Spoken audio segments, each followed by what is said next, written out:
I have been deeply moved the way you have introduced me, but this visit of mine has been a visit which will go down in my mind as the most memorable event.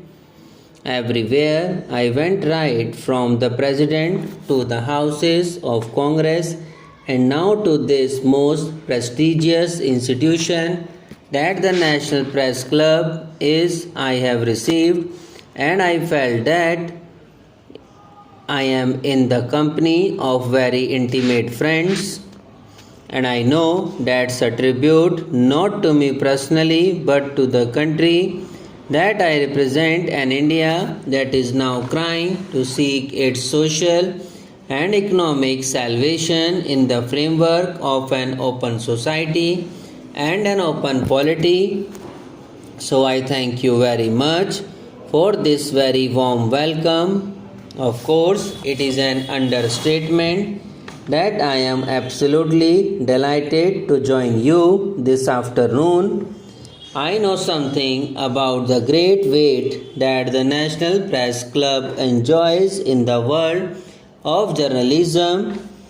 That you have done me this honor. I am most grateful to you for this.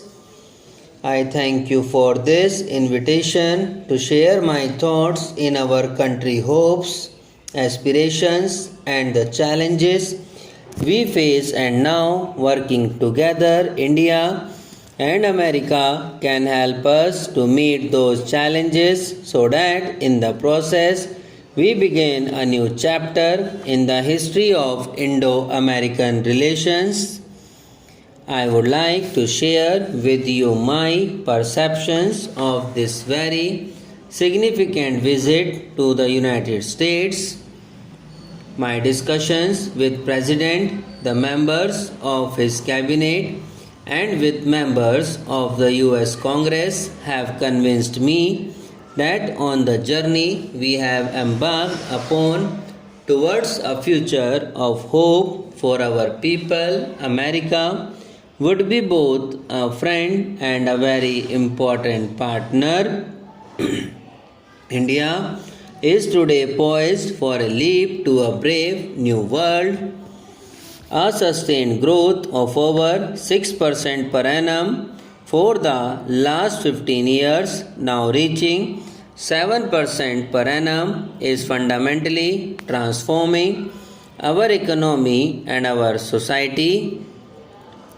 Its social consequences are visible in rising income levels, growing expectations, and in the rising demand for quality products and services. This transformation has unleashed a powerful surge of entrepreneurship, creativity, and a desire for excellence. Our growing involvement with the global economy and society, expanding foreign trade, reputation for services and activities of our world-class firms are one facet of this change that is now sweeping our country. We strive to address the needs of every citizen, ensuring their education and well-being and giving them a decent livelihood.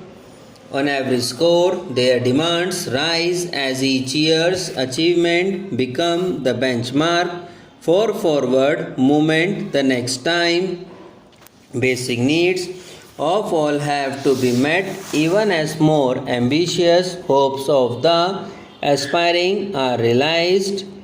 Sustaining growth impulses has to be accompanied by policies aimed at ensuring that change is sufficiently inclusive and benefits of development are indeed available to all our citizens.